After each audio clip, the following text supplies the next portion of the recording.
Hey guys, it's Mitch. How's it going? We're taking a look today at a comic that I don't know that I can talk about coherently. This is a comic that is it's represented very abstractly and kind of fractured, which is not something my brain deals with well. So luckily, I got a buddy who I can go over this with. So I brought in Lee. How's it going, bud? Hi. Hey. So, for those of you who don't know, Lee is the guy I hired to do the colors on my successful Kickstarter comic, Blood Force #1, because I don't know shit about color. Confirmed? Yeah, confirmed. Yeah.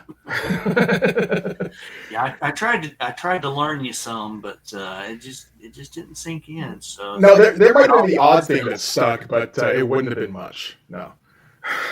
So. The knowledge of anything to do with color, that'll be helpful today, I think, because we're looking at ELEKTRA ASSASSIN #1 by Frank Miller and Bill Sienkiewicz. And, I mean, Bill Sienkiewicz's use of color is... Like, I can see he's doing some crazy shit here. I just don't know if I can explain why he's doing it. Oh, yeah, his color is... his use of color is great. And this comic was my introduction to Sienkiewicz, and Sienkiewicz is the reason I started painting. Okay. So, if I had never gotten this comic, I probably wouldn't have read Sin City, and I probably never would have started painting. Fair enough. Okay, so you didn't get on board during the New Mutants. I guess that was a little bit niche at the time. Yeah, New Mutants was too old for me. Gotcha. But this was too old for me too, because it's 1986. But there's a story behind that. Mm-hmm.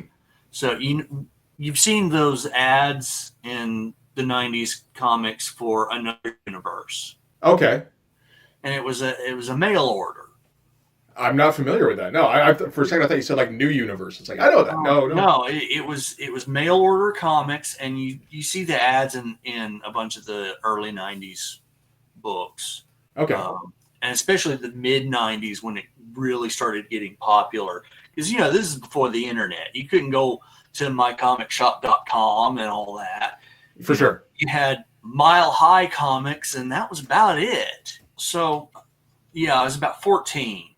I'm making an order, and I need that one little bit to push it over the hump to get free shipping.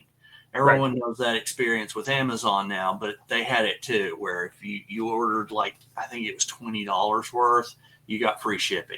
And they had this ELEKTRA ASSASSIN #1 for $1. Okay, sure, why not then? Yeah.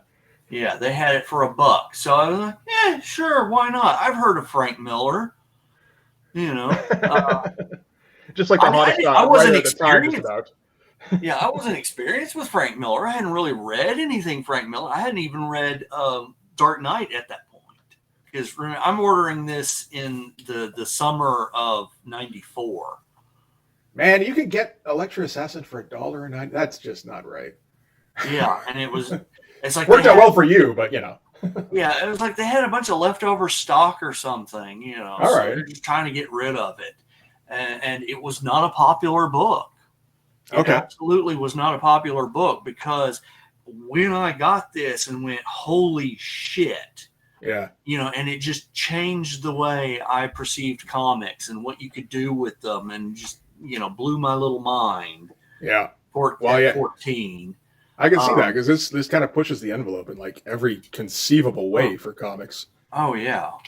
Well, see, so then I wanted the rest of the series, and my comic shop had issues 2 through 7. All right. At cover price. Yeah. Oh, wow. That's pretty good still. Cover price. So I got all of them. It took me a while. I had to call the Mile High Comics to get number 8. Right. I had to mail order that bastard. Use a credit card. Oh no! Horror upon horror. But even then, it was only like $3. That's all right. Yeah, that's with shipping and everything, it was still only like $3. This was not popular in the 90s. I think it really didn't get so until later, when it was reevaluated. Okay. And the trade came out. Okay. Oh, maybe it was the trade then. Yeah, because I know it's definitely influential. You're kind of proof of that.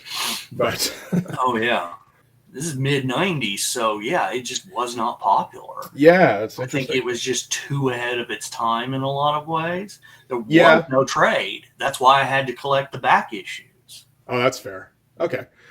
But yeah, this is so this was during the Epic run.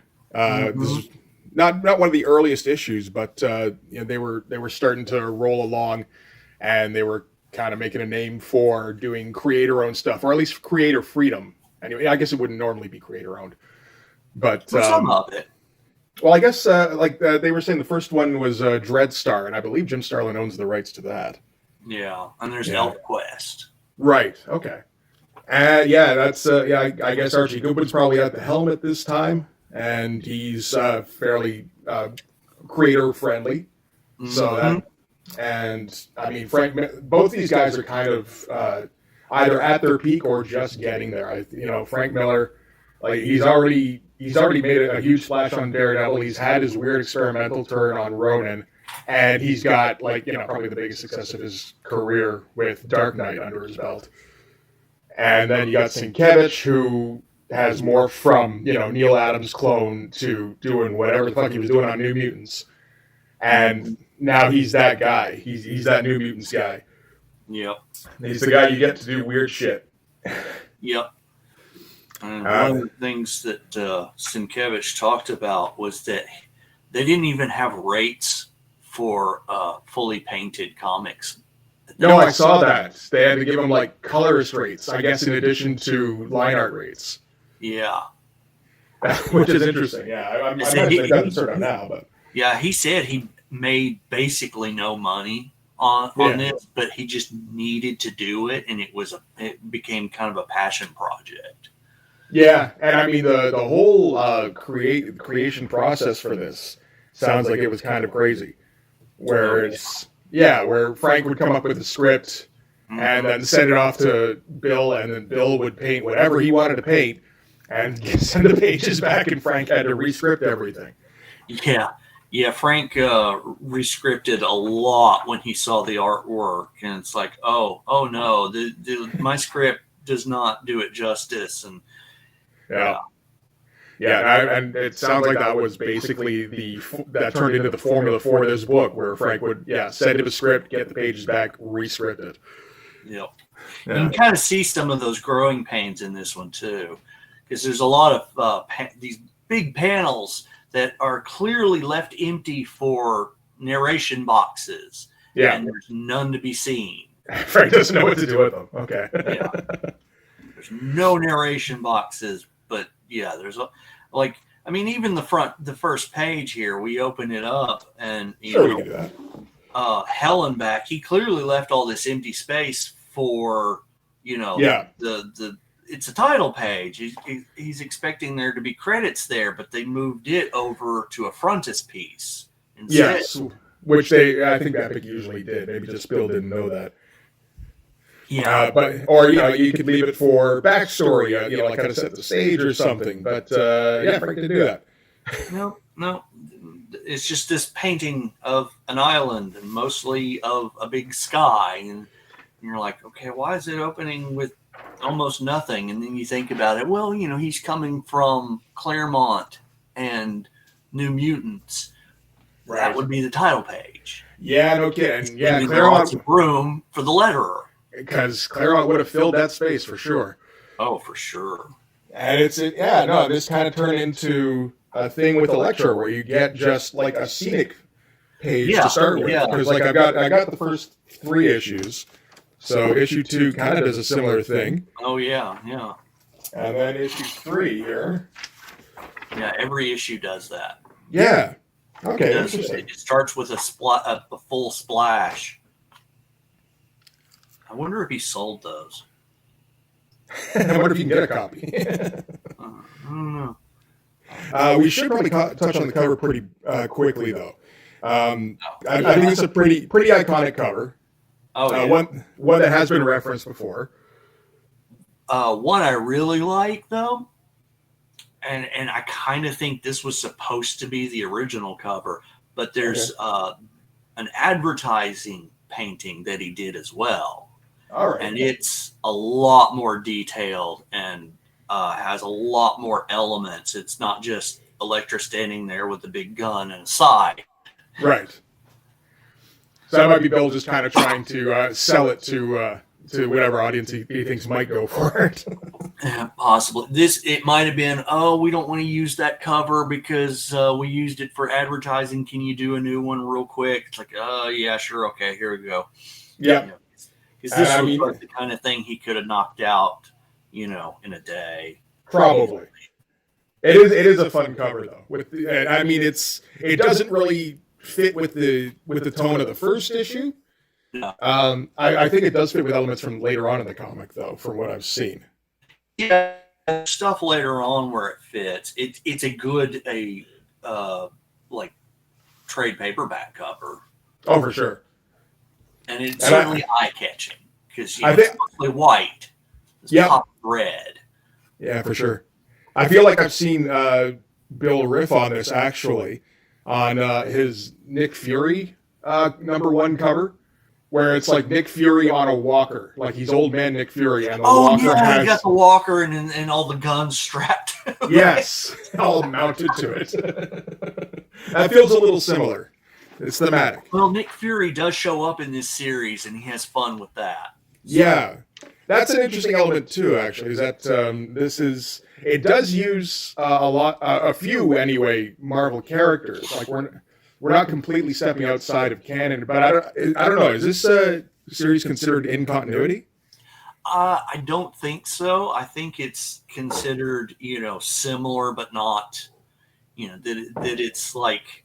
It's not 616, it's like 615 or something. Gotcha, okay. It's close, but it's not officially canon. So maybe kind of like similar to the relationship between Dark Knight universe and mainline DC universe. Kinda, yeah. Because Dark Knight was supposed to be the original 30s Batman. Right, okay. That he never stopped aging. That if he started in the 30s, in the mid 80s, he'd be in his 50s, 60s, something like that. Yeah. Okay. So this thing we're going to start out with. It's unclear really how we're starting out in terms of the narration, but the basic situation is that Elektra is in a mental institution, and she's we're kind of going to get like the build up for how she got there, starting from when she was in the womb. Yeah, well, we've got to have the origin of the character because Frank definitely wants to play up the namesake, the Elektra complex. Right. Which, for anyone who doesn't know, it's the gender swap version of the Oedipal complex. Okay. Yeah. I think I was in love with his mother. Elektra was in love with her father. Right. I think doing a little bit of background on this book is the first time I heard that. But yeah. Okay, that makes sense. Yeah, we very much got like a child's perspective. It almost like she remembers it, or it's like how she imagines it. Right. Yeah, and Sienkiewicz is doing he's doing childish drawings to represent childhood, which makes sense. Yeah, he's breaking out the watercolor markers and the crayons for this one. Yep. And so the deal that goes happening on the first page, first couple pages here is basically her birth, because when her parents are out on the ocean somewhere, an assassination attempt is made on her father's life, which wounds him, but doesn't kill him. It does kill her mother while she's in utero, and then while she's dying, she gives birth to Elektra, right? Did I read that right? Yes. Okay. Yes.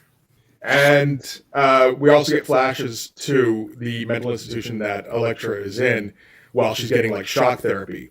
And this is, the narration is very vague and, like I said, abstract. It feels like it's trying to match the art, which leaves guys like me in a bit of a bind because I don't know how to read this shit a lot of the time.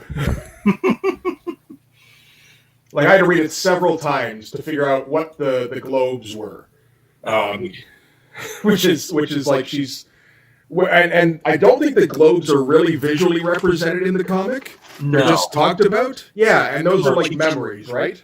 Yeah, those are her memories. It's like all her memories are stored in little globes. It's kind of I don't know if he was reading about mentalism or something. Okay. That there's these tricks for remembering things by assigning them certain mental artifacts and all this kind of, there's weird memory tricks that people use, and like a globe could be one. So I kind of think maybe that's what that's supposed to be. Fair enough. And and there's all these multicolored globes, and these are all, and we're going to touch on a bunch of them, but there's the one black globe, which is like her memories as an assassin, I think. Yeah, it's the trauma. Okay. Trauma globe, basically. Gotcha. Yeah, but like wild shit going on in the page, like particularly the stuff where she's getting the electroshock therapy. Oh yeah, that's probably some airbrush thrown in on top. Yeah, but lots of white paint. And the stuff here where her dad is getting assassinated, it's like, man, I look at this and I'm like, okay, I mean, I don't know how you can have like this image of her father here on the bottom, and then like the shot of the electroshock therapy on the top here on the same page. That's like that doesn't make any sense to my brain. It's like some of it. You look at the father when he's on the ground. Mm-hmm. He's got the Tweety birds. Yeah. And it's like, oh look, those are the tweet and everything. Those are drawn with a scratchy pen on top of a painting. So it's like a child's understanding being superimposed on something that is factual. We know that happened. Right. It's not pure memory, but it's like her childish memory and understanding imposed over it. And there is a lot of like unreliable narrator stuff going on in this. Yeah. Which I don't like. I've never liked that trope, but we get a lot of like she starts getting into a memory of her father getting shot, and then like the bullets just keep coming, and they like pumping him full of lead. It's like, oh wait, no, that didn't happen. He just got shot once. Yeah. And it's her mom that got shot the rest of the way. And it's a very like bleak looking page compared to the last couple. Yeah, and then suddenly we're hit with a lot of very drab colors, because that's one of the things he's doing is he's using a lot of color to tell us where we are. Right. Like the mental institute is always super drab, lots of gray, a little bit of brown, a little bit of blue, but predominantly black and gray. Yeah. Which is this one, the large panel here at the bottom here. Yes. Yeah, and she's kind of trying to piece together her memories. That's the whole business with the globes. Yeah. The infamous doilies, where Bill got a bunch of lace and wrapping paper and cut it up and glued it onto the page. Uh-huh. That's an interesting effect. I mean, and he's going for... Well, I mean, again, we're back with childhood memories. Elektra's a fair bit older here. I guess she's like 5, 6, 7, around there. Yeah. And this is the trauma stuff where her dad is abusing her, which I'm not sure if it's real or not. I guess probably in the context of the book, it wouldn't make much sense to take it back later. Yeah, there's a lot of implication, and it's like we're not sure how much is real and how much is her in her head and the weird fixations on her father. Yeah. A lot of the mental institution stuff, maybe a lot of the stuff in this book really kind of reminds me a fair bit of Arkham Asylum, or I guess it'd be the other way around, seeing as how that came out later.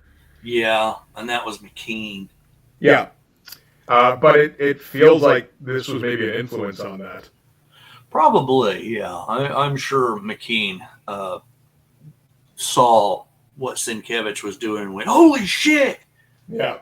Bloody hell, mate! You can glue things to the page? I got to do that on every cover. Oh, yeah. Yeah, McKean's stuff weren't just gluing stuff to the page. He was making entire like sets, like photo collages. Yeah, 3 foot tall, full of actual physical props, and taking photographs of them. Yeah.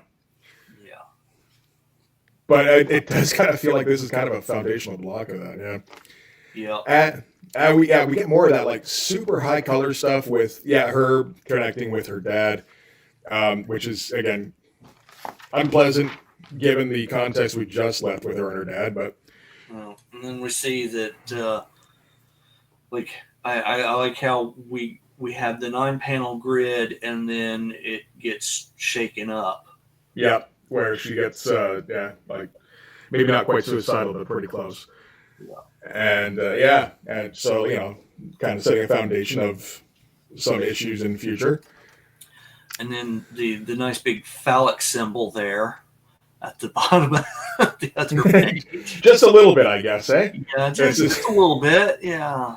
Yeah, we're back in the implying more unpleasantness. Yeah, we're back in the asylum here, and this is Elektra, and it seems to be a female asylum, and it's all women. They're getting abused by the attendants, and that's not super subtle, I suppose. No, not subtle. When was Frank Miller ever subtle? Yeah, no, that's fair. And here's one of those panels that I was talking about. Like, here's all this big empty space that looks like it was being left for text boxes. Yeah, and there are none. I guess, is this like the outside of the asylum? No, is that your take on it? This is them eating. This is mealtime. Oh, is that what that is? Yeah, that's okay. They're all at a dinner table. They've got plates and cups in front of them. Okay, yeah, no, I didn't catch that at all. All right, yeah, that would have been a good place to put in some kind of narration. Yep. All right. See, in the next panel, she's eating. Yeah, okay. Well, it's just, again, this is the kind of thing my brain can't keep track of, because this whole thing gets so disjointed that, it's like if something doesn't make sense, my brain just goes, yep, that didn't make sense. Move on. Oh, yeah. See, I was also really big into natural born killers. Okay. So that didn't help. It didn't hurt. It didn't help, and it didn't hurt. It's got that real disjointed narrative to it. Yeah, no, that's true. Yeah, that was the time for that kind of thing. Yeah. So, okay. Yeah, I was really into that stuff. Oh, for sure. So, from the childhood stuff with her dad, we're going to move on to her training. I assume with, I think this is before the hand, right? If she's got some kind of just like general sensei. Yeah, this was just her initial sensei, and then like he's so proud of the best student he's ever had and all that, and she really likes this memory. So that leads us into when she's being trained with Stick and that group. Yeah, and are these the names of the different? Yeah, we get Star and Shaft. Rob. Flame, Claw, Wing, Stone, and Stick. And of course, Stick, was also a trainer for Matt Murdock. Right. Because he's blind as well. Right. And he doesn't have the superpowers that Murdock has. No, he's got ninja powers. But yeah, he's got, especially Frank Miller is going to juice up the magic ninja stuff in this one. For sure. I don't know how much he did that in regular Daredevil. Yeah, I feel like it was up until at least Elektra's death in the Daredevil comic. I feel like it was a lot more grounded. Yeah. Yeah, the Hand was the Ninja Clan, but they weren't like magic ninjas. This one definitely goes in for the magic stuff. Which is interesting because, it makes me wonder how much Bill Sienkiewicz kind of influenced that, on purpose or not, with the pages he was coming up with. Yeah, that's true. That's very true because it's like, we've got them having, psychic conversations here, and she's learning how to tune in and listen to them. Yeah, we get the training with Stick, which is very different from her training with her previous sensei, because he's all supportive and proud of her and shit, and Stick just beats her down. Yep, and calls her horrible names. Yep. Just Stick is foul mouthed. Yep. Basically makes her feel worthless and that she'll never amount to anything, and she loves him for it. Yeah. Yeah. And like crazy looking visual stuff going on here. Yeah. You think this is meant to represent frostbite or something close to, where everybody's I blue? wondered that why she's blue. It's like, is it because they're out there in the snow? Maybe. But she was blue before. That's true. But like, so it's just maybe it's a particularly cold memory because like everything is like very like the coolest possible colors. That's possible. That it'd be the way you remember cold. You don't just remember, oh, it was however many degrees outside. You just remember shivering and stuff. Yeah, it's like and we cut back here to present. Well, what is I guess present day, where she's back in the asylum and recalling the stuff with Stick. Yep. Like that is an involved painting.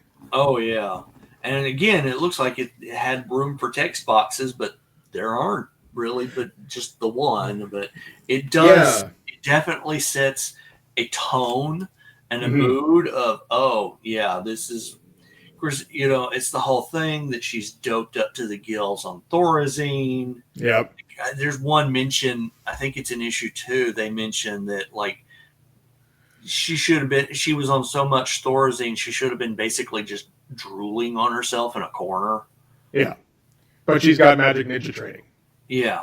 There you go. And speaking of some of the magic ninja training, we have when she leaves Stick and and again he berates her one last time and she just kind of takes it in stride because that's how you train her. And then that cool effect with the dissolving where she like disappears into the snow. Yeah, no, that's a good one. Yeah, I really like that. All right, from there, oh shit, I think I read this last night. I tried to read it again this morning. I've been watching videos. I don't remember what the fuck is going on here. This is flashbacks to Daredevil, basically. Okay. This is a yada yada yada. This was in Daredevil, which you've probably read already because these were the recent issues where. So this is the quick Coles Notes version. Yeah. Yeah. So her relationship with Matt, her dad getting assassinated. Yeah. Gotcha. Okay. She's 19 years old and in college with Matt and. Yeah. And then we got to cut back to present day where, again, she's back in the asylum. Some dude starts getting handsy and she snaps on him. And we get these... Yeah, we get the metaphor of the turtle and the rat. And the Spanish guy is the rat, of course. And naturally. She's a turtle because she's all doped up and been hiding and everything. Okay. But it's, the whole, you have jaws, that you're not helpless. And he tries to, assault her. And then she... Well, rips his throat out by the looks of it. Yeah. She rips his throat out. Yep. I do like the mirroring, though, of the close-up on the turtle eye, where it looks a lot like little kid eye. Okay, that makes sense. Yeah, interesting. Okay, wouldn't have caught that at all. I say lots of grays. Yep, of course. And then, every time, because the present sucks. Yeah, but then you get that shock of bright red. It's like, oh, we're getting color again. Yeah, well, like everything's been okay. Well, not everything. Yeah, definitely with the action here. Oh yeah, but color is seeping back into her current world. Okay. Yeah, because now we get back to, we're opening a new memory here with, I guess, her induction into the hand. Yes. Yeah. And being introduced to the beast, which is kind of the evil force that is behind the hand or that the hand worships. Yeah, it's kind of both. It's the beast is... It's kind of like the Beast of Armageddon, I think, is what he was implying. But yeah, Well, it does seem to be like at least a semi-metaphorical force, yeah, where it's just kind of like the evil of the world, really, and just yeah, yeah, and the hand worship and adore it and want to, help it in its goals, and it kind of controls them at the same time, and yeah. And its goal in this comic is, well, I mean, it has a few, I imagine, but the main one over the course of the miniseries is to try and get a puppet president in place. Is that right? yes. Okay. The Beast wants to get a puppet elected to the presidency so that it can launch nuclear Armageddon. Right. Because remember, this is the mid 80s, and we are in the height of the Cold War, and we are still very much afraid of a nuclear war. Yeah, and Reagan era paranoia is kind of the word of the day. Yes.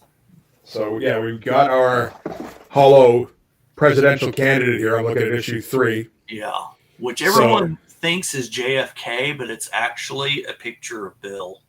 Well, I'm not 100% on that, because I was watching the Strange Brain Parts video on this earlier, and he said that that's more of a rumor that was like a widespread rumor, and that's actually Dan Quayle. Oh. And it honestly, like, I can see that. Yeah.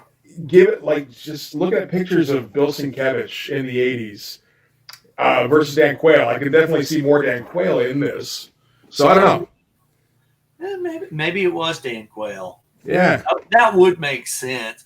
But it's funny how it's kind of JFK, but it's not. Yeah, it's like a more vacuous JFK essentially.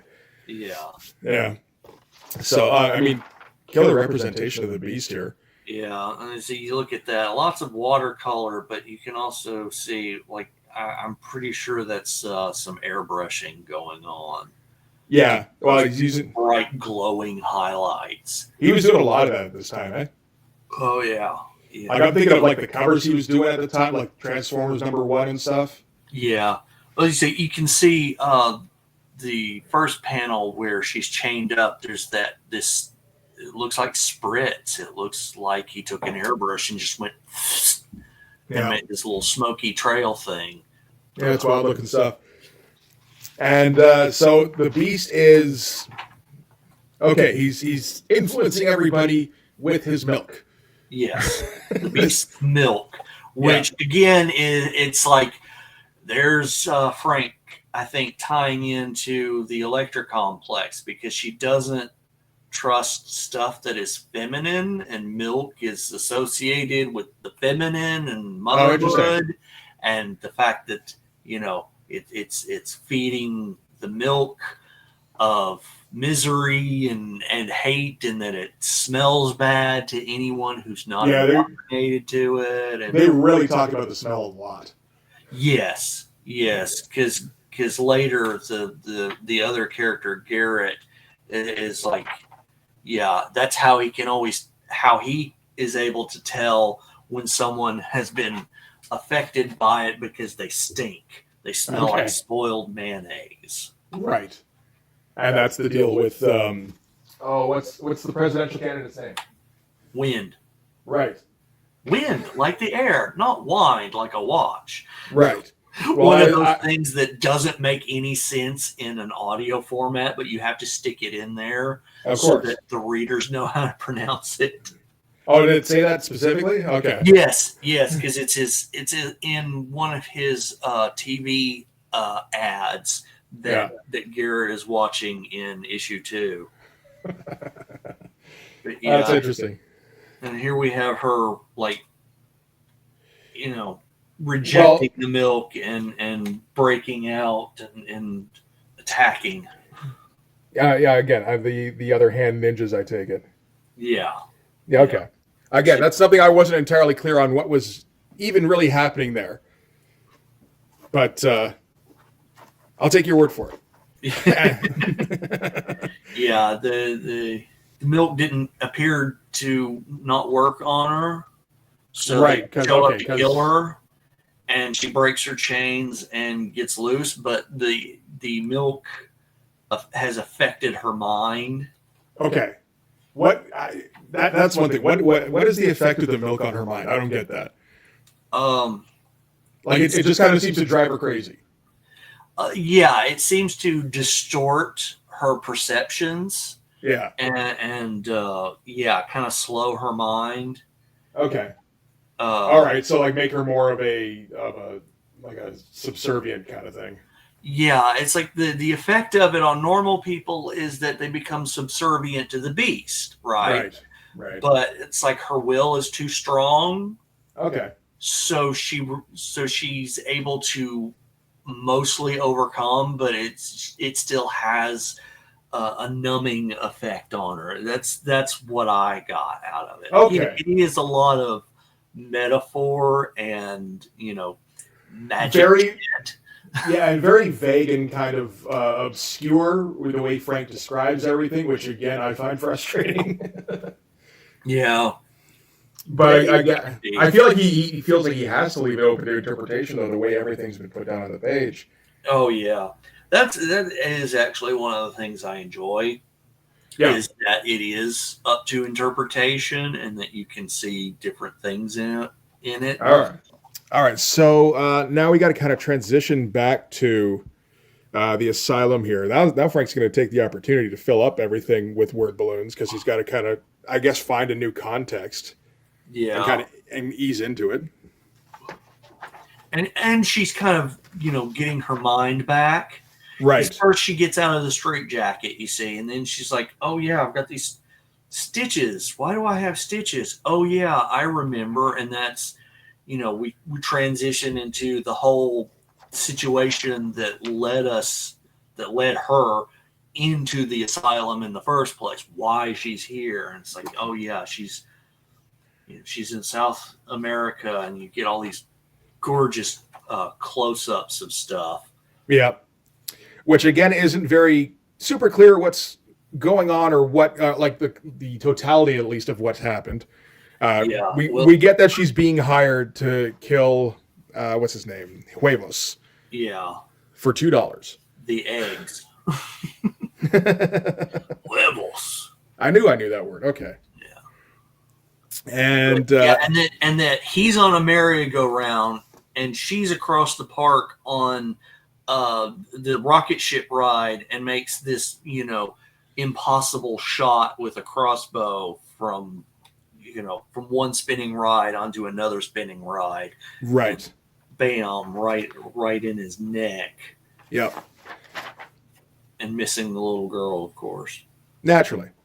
Not at all mirroring what happened with her and her dad. Oh, no, not at all. That wouldn't happen. No. And then, we've got she watches the funeral, and we meet Ambassador Reich. Yep. Which, again, that name's not significant, is it? Couldn't be. Reich? And the fact that he kind of looks like a mirror image or photo negative of Fury. I guess he does, too. Yeah, I hadn't thought of that. He's got the white eye patch. And white hair, yeah. Yeah. I hadn't thought of that at all.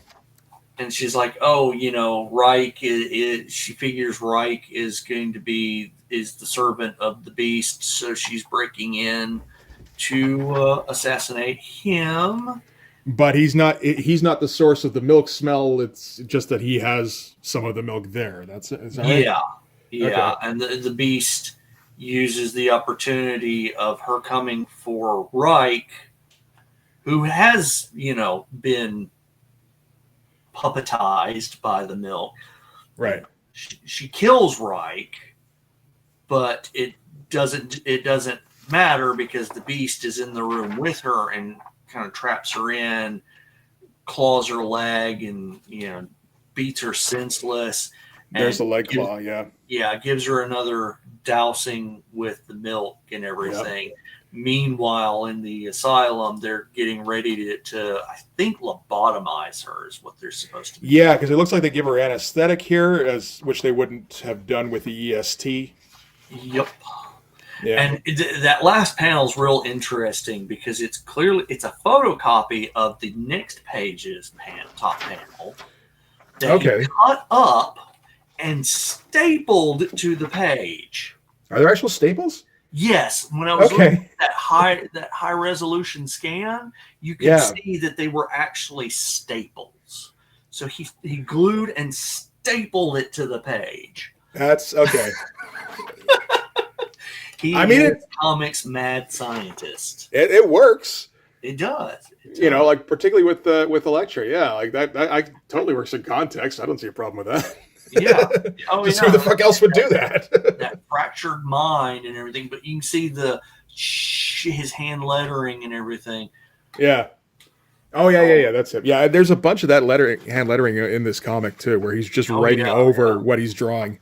What's really cute is I saw a Spanish language edition, and they actually went through and redid the hand lettering in Spanish. Wow. That you know what? Respect. That's dedication. I appreciate that. Yeah. It was pretty cool. All right. So anyway, not so much because "sh" is "sh" in Spanish. So right, that would make sense. But the parts with the blood in mouth and more blood and all that. Surprise, yeah. Yeah, that stuff was all redone. Okay, Spanish. That's cool. That's awesome. Okay, at the end here, where she's getting ready to be lobotomized, and I'm not okay. I assume she makes a link between unlocking the memory of being overdosed with the milk, and that kind of snaps her out of it. I think it's also the amount of time that's passed. Yeah, and she's been putting her mind back together slowly but surely. Mm-hmm. It's worn off, and having it coincide like that is just good dramatic storytelling. Right. That all works. And but she's able to break out and, murder everybody in the room. Yeah. And then we get her escape from the asylum to end on. And I jump. And that's your book. And into the sword of the swashbucklers. Mm-hmm. that's a transition right there. Yeah, this artwork, the painting and everything, it's gorgeous stuff. Oh yeah, because see, to me, painting was like, it was like Frazetta and paperback covers, and right. It was stuff like that. That's what I saw was painting, and it's like, yeah, I don't know how to do that. And then I saw this, and it was so experimental. It was so loose and focused on expressionistic qualities. And right? There's not a lot of rules here being displayed here. Oh yeah. It's like he's definitely, there's definitely an expressionistic quality to all this, and that was really what clicked in my brain and went, you know what, I can do that. Oh yeah. I mean, it took me a long time, and now I can do the fine art style painting, the Frazetta style and all that.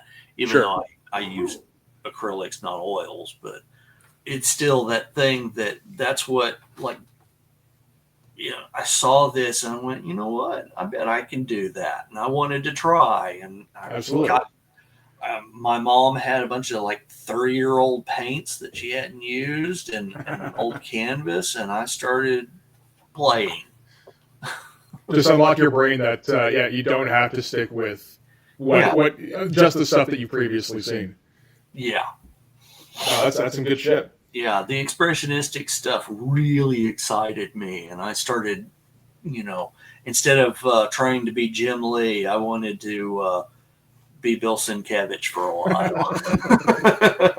Those are slightly polar opposites, I suppose. I also discovered Jay Lee at that time, so it was. Oh yeah. Getting those two together in my brain and going, you know what, this is the shit right here.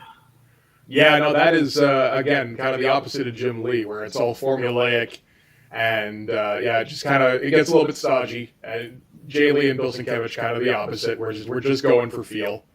Yep. A lot of vibes. Yeah, big vibes comic. So yeah, anyway, I guess we can wrap this up. That's Electra Assassin #1. I appreciate you helping to explain it, because maybe now I can read the following couple of issues I've got a little bit easier.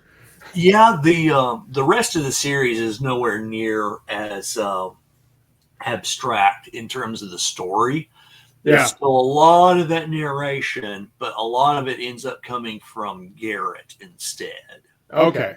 Who is a lot more reliable as a narrator, because he's kind of just a schlub. Yeah. All right. Well, that's interesting that they went in like with a very experimental direction, but I guess that was just kind of a necessity with maybe Frank not knowing what he was getting into. Yeah. Yeah. And bless Jim Shooter, because Jim Shooter. This is so not a Jim Shooter comic, too. No, but he was the consulting editor. Yeah. Right. If Jim Shooter hadn't okayed it, it wouldn't have happened. No, for sure. Archie Goodwin was like, "Ooh, see what I have to play with," because that was Archie Goodwin. And it's like, "Oh, you want to do weird shit? Let's do weird shit." Yeah. And that was why he was the editor overseeing Epic, but Epic was still owned by Marvel, and they wanted to use specifically Marvel characters. So it's like, "Hey, Jim, can we do an an adult rated comic about Elektra?"